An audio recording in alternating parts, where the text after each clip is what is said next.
Hello YouTube, I'm back for a new video. This is the second contest response for my channel this week, and this time it's a response for a contest made by Jonathan, Cheap and Cheerful record collector. And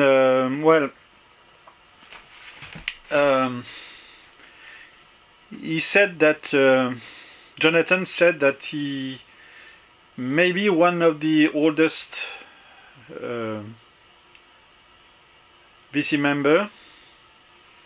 I don't know, maybe, but I like his channel because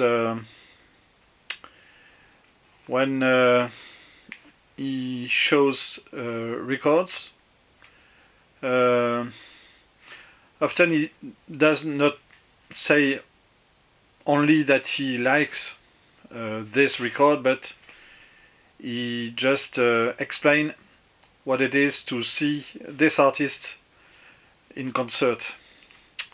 And when you have been an American, a young American in the 60s and in the 70s, yes, it's not the same thing, because I am born in the mid 60s, so when I was 20 in 85, it was not the same the same artist. So Jonathan asked VC members to present records from the collection, but not the usual suspects. But he asks us to go deeper in the collection. And it's an exercise I like to do, because I have more than 3,000 records now in my collection, and of course I have always some album to rediscover, because we had to choose in je recommence. We had to choose so what is the contest? We have to choose at least 5 genres in the collection, and then we have to take one album that is not usual and well-known album for VC members. So the idea is to go deeper in genres, to present some albums that we rarely see in the VC. So let's go. I decided to go only for cheap albums. Only the first one. This one is a new one, but I had it for €12 cheap, I think, because it was on sale at the time. And the first genre is soul funk music, and I think this guy was American. Unfortunately, he passed away 1 or 2 years after this album, and the name of the guy is Sonny Knight, and the Lakers. The album is Sooner or Later, in 2016. This is it's rhythm and blues, soul, similar to I don't know, maybe the Blues Brothers. It's very powerful. This guy had a very powerful voice, and there are powerful horns as well in this album. So a great one. Yeah, Sunny Night and the Lakers, Sooner or Later. The next genre is jazz. In the 80s, in the 70s, but in the 80s, the big names of jazz usually had some difficulties to be signed on usual labels. So they some of the big names came and signed for a very small label called Le Label Bleu. The translation is Blue Label. It's very weird because it was at the time like a social service of a small town in France called Amiens, and they decided to sign and to make records in-house. And so you had some big names at the time on this label, and I decided to show this one. This is Eric Watson, Steve Lacy, and John Lindberg, who made this album in '87.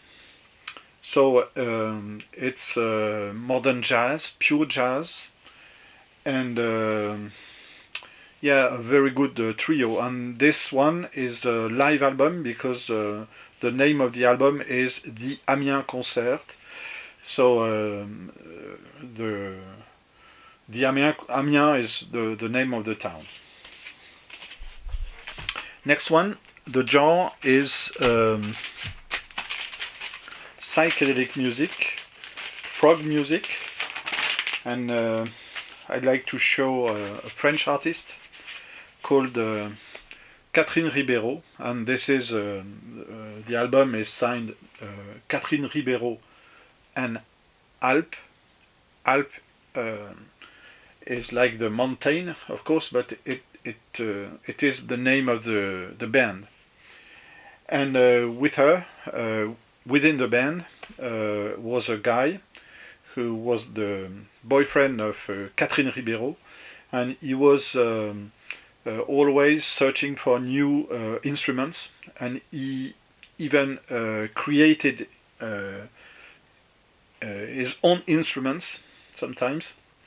So it's very psychedelic, very creative, and sometimes, because it was the 70s, sometimes the lyrics are a little bit old-fashioned, but great artist and great record.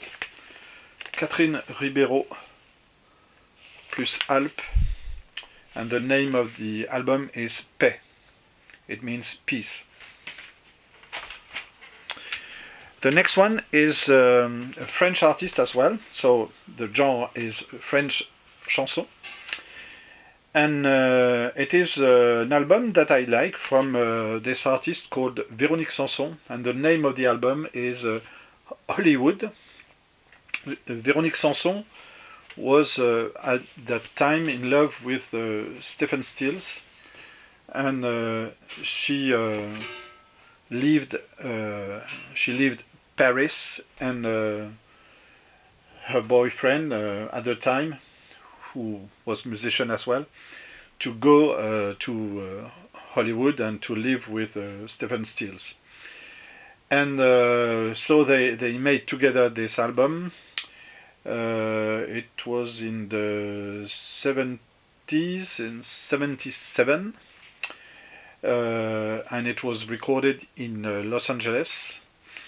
So in this album, Véronique Sanson played piano, as she always does, and there is an excellent guitarist as well, Ray Parker Jr., in this album. The next genre is world music or African music, and I bought, I don't know, maybe 30 or 40 albums from a radio collection. It was 5-6 years ago, and amongst the album were some African productions, which are not bad albums at all. And there is this one, an album with no title, Sam Fan Thomas, and Sam Fan Thomas is a musician from Cameroon, and he made this album in the mid 80s, I think. It's a mix between African vibes and funk and soul, and the type of music here is Makossa music, so music from this part of Africa, like Manu Dibango, who created, I don't know, but he was maybe the most famous musician on this genre in Africa. So Sam Fan Thomas, this album self-titled. The next genre, I could say indie pop, indie rock from UK. The section here is the biggest of my collection, and it is record from UK, from England mostly, and of course everybody knows this, the first album by the Specials, and of course it's not it's like a mainstream album for people who knew this period. By the way, I bought this album in 1980. I was 15. And this is not an answer for the contest, no, not this one. But you have here one guy, this one, called Terry Hall, and Terry Hall was part of the Specials for this album and the next one, and then he left the band, he quit the band, and he created, in the first place, he created this band called Funboy 3 with two other guys that were members of the Specials as well. So he created Funboy 3, which is an album called Waiting from 83, and this album is produced by David Byrne.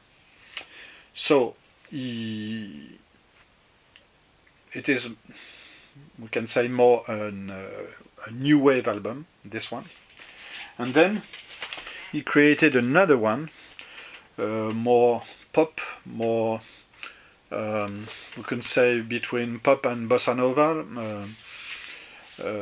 like Everything But the Girl, and it is the Color Field. Terry Hall is here, and the name of the album is Virgins and Philistines, and it is in 85. So this is it, Jonathan. So congrats for your channel and for your subs. You deserve it, and I don't comment so often because I'm so busy. I just watch videos quickly and then go back to work. So, but be sure that I watch your videos. So thank you for the contest and see you soon. Bye.